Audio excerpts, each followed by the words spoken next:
Just go for it and hope the battery holds up. That's all you can do now, man. Right, okay. So, Stiletto Jungle, take 3. Try and get through it without any lyric flaws this time. I don't know. You write a 5-page song.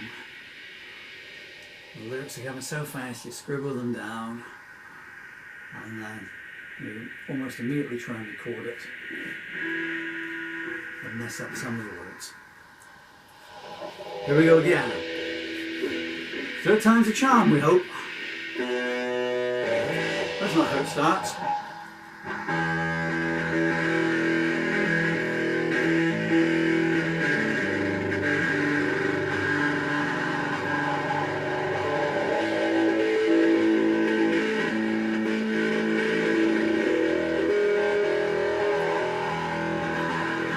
There's a trail of blood leading across the floor. Sweet alluring skin scent coming from a half-open door. A man with an invite in his hand, surveying the scene. Outside in the alley, there's the sounds of pursuit, interspersed with Pan playing a silver flute. Fortune teller asking himself, what did these cards mean? Earlier that evening, a hound was buying lies, watching fishnet stockings roll down porcelain thighs, biting his nails in between whiskey shots and cigarettes. He done the delivery to the peel joint boss. Thought he'd stay for 1 and now 3 hours. The lost bomb and growls, forget it, son. This is as close as you'll get. 50 minutes waiting for the next 10 to start. Ignoring thoughts warning, it's time to depart. Instead he nods, feel me, I'm just gonna go freshen up. Passes the dressing room and recognizes a sound, a soft cheek meeting, a hard hand coming down. Those thoughts again keep walking, oh, all hell is like to erupt. Out into the corridor strides the club owner, pulling a lady, showing the respect he'd shown her. What are you looking at? Nothing. Yeah, that's right. The woman from the stage is pushed through the hall, hearing you don't say no to me ever at all. Emerald eyes tarnished by the taint of fright. Another drink is sipped, while another half hour passes. Smoke and evocative music can clinking glasses. Curtain draws back and two high heels reach center stage. Smile fixed in place while slow divestment begins. Ice starts steaming and a head starts to swim. The stare is a book that says, meet me on its title page. I'm going for some air. The barkeep nods, good idea. I show you to the back door. It's just through here. You ain't too steady, buddy. Hey, I didn't ask for your advice. Hello there, says a voice, sultry over silk. I hope I don't seem forward, but I can kiss you without feeling guilt. Fueled by passion and ride, he doesn't need to hear it twice. I see you like me, as if I hadn't guessed. She slips her note into his pocket, whispers my address. I need to get my coat from the office. Will you accompany me? He goes in first, the lights go off, and then there's a lull, and then something heavy hits him hard across the skull, and a thought says, don't expect any sympathy from me.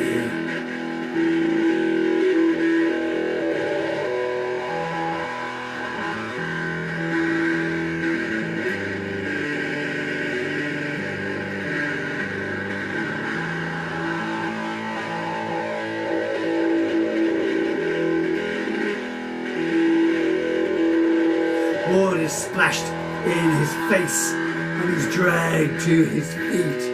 He surveys the scene and the view ain't sweet. He's by the back door, bloodied knife has his prints for sure. That's the guy he's been hanging round the office all night. The barkeep's telling the cops that are holding him tight. Third cop walks in, place ain't got an owner anymore. What made him run, especially after being stabbed? He needed an ambulance, now he's got a mortuary slab. Who knows, maybe trying to get away from matey boy here. I didn't do nothing. Now have I heard that before? Barkeep heard you threaten him, that's why he called the law. If you hadn't passed out drunk, boy, you might have made it clear. That's not how it was. A girl can vouch for me. Her name, I don't know. I see. He turned to the barkeep, the dark-haired girl who did a show. She asked me to take her home, but she didn't tell you her name. Yes, I know it sounds, but it's true just the same. Barkeep says, if you mean Julie, she left over an hour ago. Suddenly getting sober, with chills up his spine. He stares down at the knife, I swear it isn't mine. Yeah, we'll see what forensics have to say. I guess this ain't yours either, and the cop holds up a wad. Must be $2 here, or my name is God. I've never seen it before, and yet we found it next to where you lay. This is a frame, I'd say it's more a picture. The girl, the owner, I heard him hit her. Cop asked the barkeep, is that something you think he'd do? Hit Julie?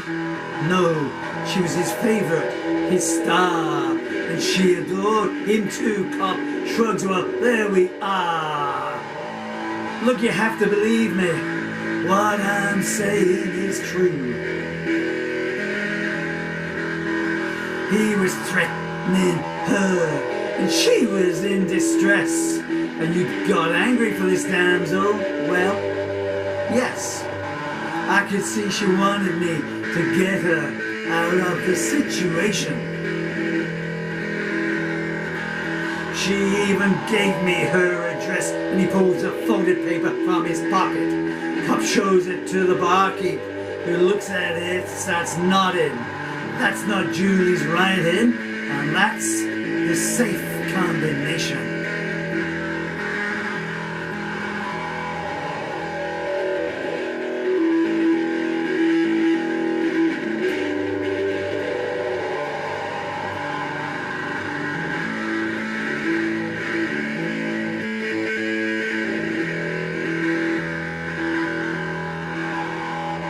The newspaper gets thrown down on a silk-sheeted bed. Page 4. Guilty. hang until he's dead. Dear, dear, touch a sultry voice. What is the country coming to?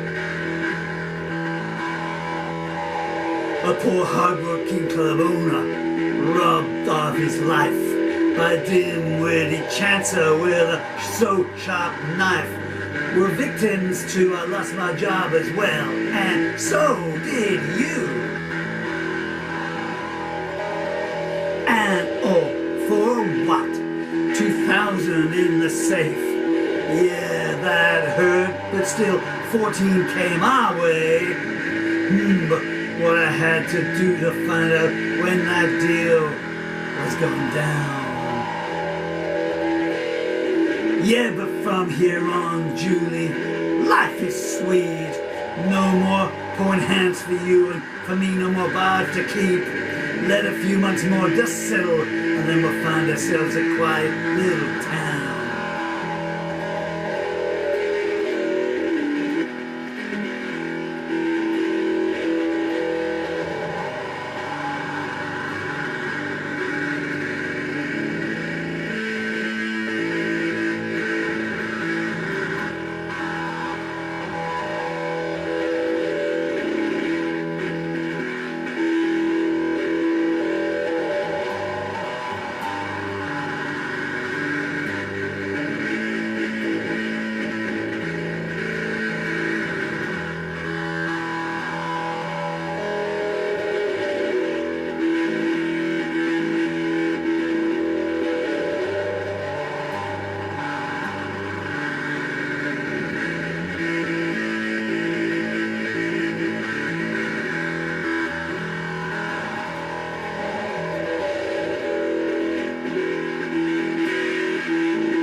Stiletto Jungle, take 3. That last verse every time, folks.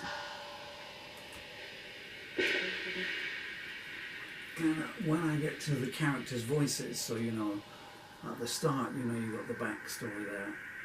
So it's exposition and observational on what's going on. And then you get into the characters, you know, and you kind of, do I want to do the, change the inflection, you know, for the voices, because you've got the lady's voice. You got the barkeep's voice, you got the lead male character's voice, and then you got at least 2 comps voices there.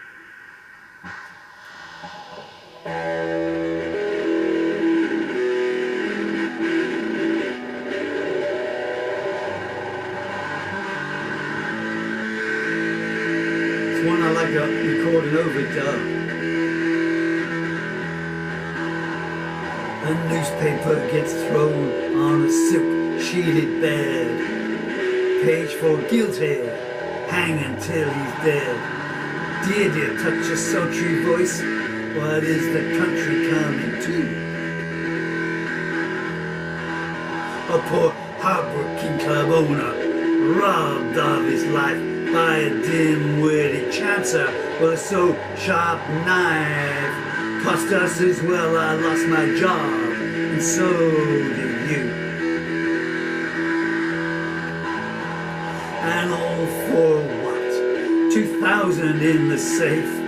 Yeah, that hurt, but still 14 came our way. Yeah, but what I had to do to find out when the deal was going down. Yeah, but from here on, Julie, life is sweet, no more pouring hands for you and me, no more life to keep. Let a few months more dust settle and then find ourselves a quiet little town.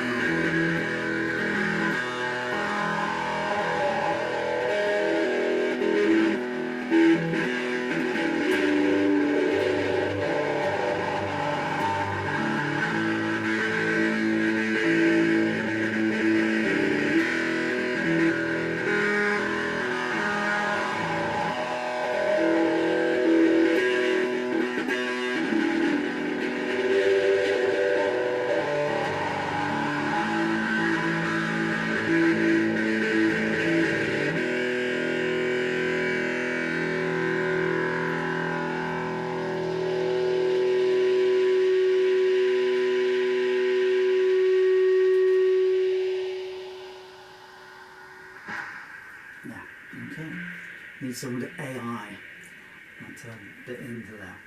Okay, that was take 3. Take 3 is going to be a keeper. I don't have any arms left, as you can see, so I can't play another one. You'd think I'd either stop writing songs or at least write short songs, but you never know what's going to come. Okay, and of course long-term viewers know what's going to come next. Okay, they've all turned off. Now I'm going to zip wire across the room singing Ravel's Bolero.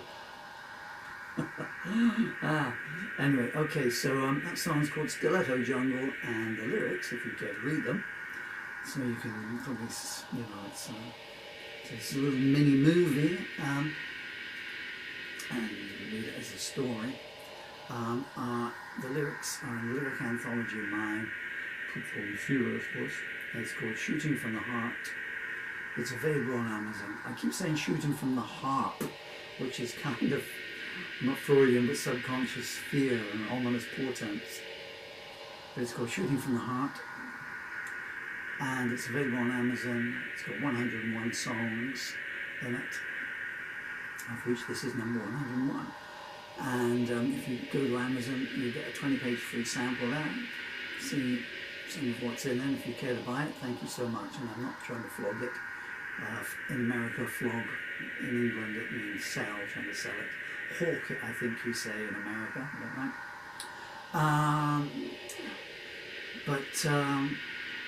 I have 2 very young children. Well, not so young anymore, I guess. They're 12 and 13. I'm 64, so they're younger than me.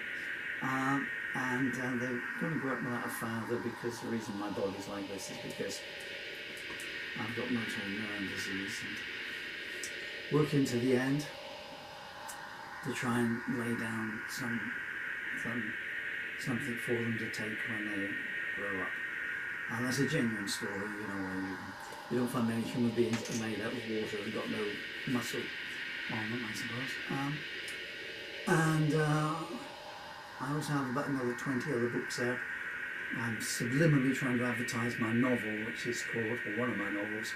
This is My Tale, A Ballad of Love, which is a massive, great chunky thing. It's got 820 pages, 320,000 words, and it's all written in rhyme. So if you think that's a long song, and it's a western adventure, it's a love story, lots of action, lots of adventure, and it's lots of humour, a little bit erotic in places. So although it's only alluded to,